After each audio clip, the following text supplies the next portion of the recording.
Vicky, Bibi at welcome back sa aming mga grupo. Ito nga pala ang grupo namin, ang Sulanting. Okay guys, so nandito tayo ngayon sa MSU, kung saan ang MSU is one of the melting top, kung saan lahat-lahat ay nagtitipon dito sa na galing sa mga iba't ibang probinsya or something, lugar, di ba? Okay, so ngayon kasama ko po ang nag-iisa kong kasama at ang mga kasamahan ko ng masyado silang busy. So ngayon, itutour tayo or magtutour tayo dito sa MSU. Okay, so maghahanap tayo ng mga estudyante dito sa MSU. Yes, dito sa MSU. Maghahanap tayo dito ng mga estudyante at tatanungin natin sila, what is Bangsamoro at kung ano ba ang meron sa bar. Okay, so what's up guys? Okay guys, so ngayon nandito tayo at naghahanap tayo ng mga estudyante dito sa MSU. So guys, mayroon na akong nakita. Ayun, doon tayo. Okay, post mo. Meron ka ba nakita? Parang mayroon ako nakita. Ito. Tanungin natin sila. Are you a student of MSU? Yes. So we are from Sulanting, which is the Bangsamoro. Okay, so pwede ba kami magtanong sa inyo about Bangsamoro? Okay, so masyado nating ilapit yung camera natin para mas maintindihan natin, di ba? Okay, so guys, so students, from your name is? Juanompat. Okay, you are? Duration. You are? Marjanie. Okay. So, estudyante po sila guys ng Mindanao State University. Okay, so, magkaklase ba kayo? Yes. Okay, so magkakaklase sila. Okay, so tatanungin namin kayo kung alam nyo ang BARM, di ba? Okay. So, ano ang mayroon sa BARM? Or sa kilala natin na Bangsamoro Autonomous Region in Muslim Mindanao. Ano ba ang, kung ano lang yung pagkakaalam nyo, ano ang meron, ano ang magandang maidudulot ng BARM sa atin? Sa akin, pagkakalam ko lang sa BARM, kung noon hindi strict yung pamamalakad, ngayon nagiging strict na kasi sila na kumbaga yung, kung noon na maluwag yung mga policy, mga rules, pero ngayon na parang hinigitan nila. Okay. So, ngayon, ano naman, pabor ba kayo, pabor, kayo naman dito, pabor ba kayo dito sa Bangsamoro? Pabor ba kayo na ma-implement sa atin ang Bangsamoro? Yes, Pabor. Bakit? kasi na as a Muslim, BARM is actually handled by Muslim people as Yes. well. So, the purpose of BARM is to inject the Sharia law. That's the main purpose. Okay.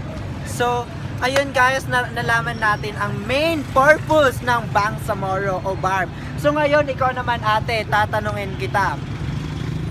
Alam mo ang moral governance? Moral governance. Like the candidates? Or, Yes, it's just like the parliament. ah, So, ano ang masasabi mo sa magiging moral governance natin? For me actually, yes,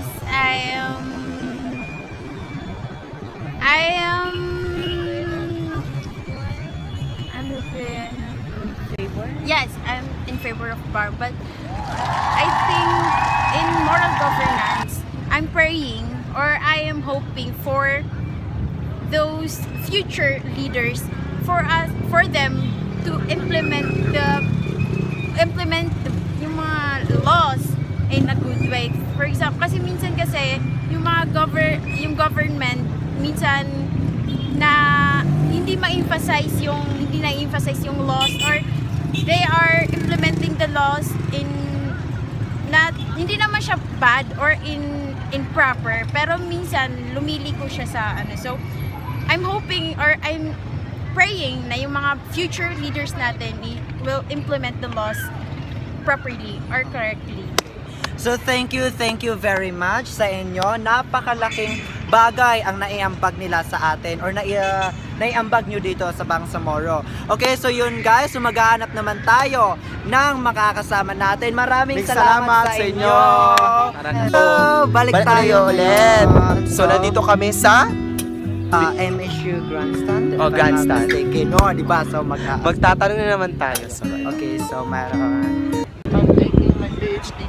Okay, so pwede ba kaming mag-interview? Actually, we are from Sulanting, CMYM Bangsamoro. Ay, Kapuli na.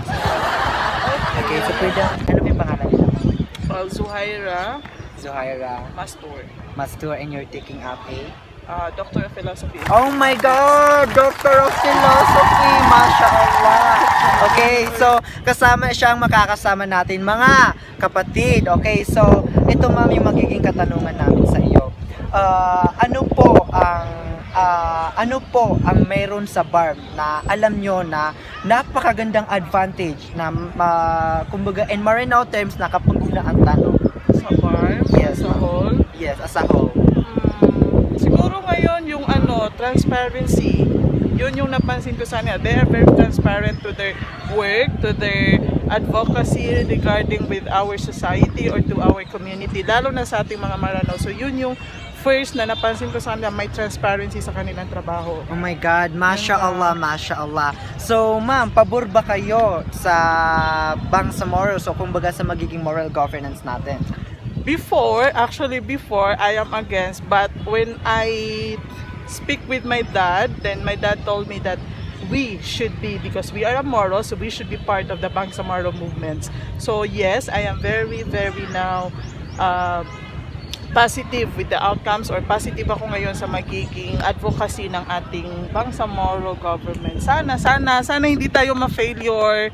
So yun lang, okay, Okay, na ba yun? Masya Allah, Masya Thank you Allah. po. Thank you very much, ma'am. So ayan, we Ang are ganda-ganda ng done. ang ganda-ganda ng kasagutan ni Ate. Yo, so she is taking up a Doctor of Philosophy. Sophie, oh my God! So, ang ganda Oh po my ng kasagutan. God! So ngayon po, marami na po ang ating naimbita or ating natanong regarding sa Bangsamoro. Napakalaki po ng tulong na yon para maintindihan ng mga Moro o mga Maranao, mga Muslim, maintindihan nila kung ano ang meron sa Bangsamoro o tinatawag nating BARM at ma-enlighten ang mga kabataan. Lagi natin tatandaan bilang Bangsamoro, kailangan natin itong pangalagaan at respetuhin. Dahil tayo sa Moro, kailangan natin mag-unite. Hey! At ako nga po pala si Mohamed Pandaan. Ako rin si Caris. At dito, Nagtatapos po na sa aming video. Abangan ang aming mga susunod na video dito lang sa Sulanting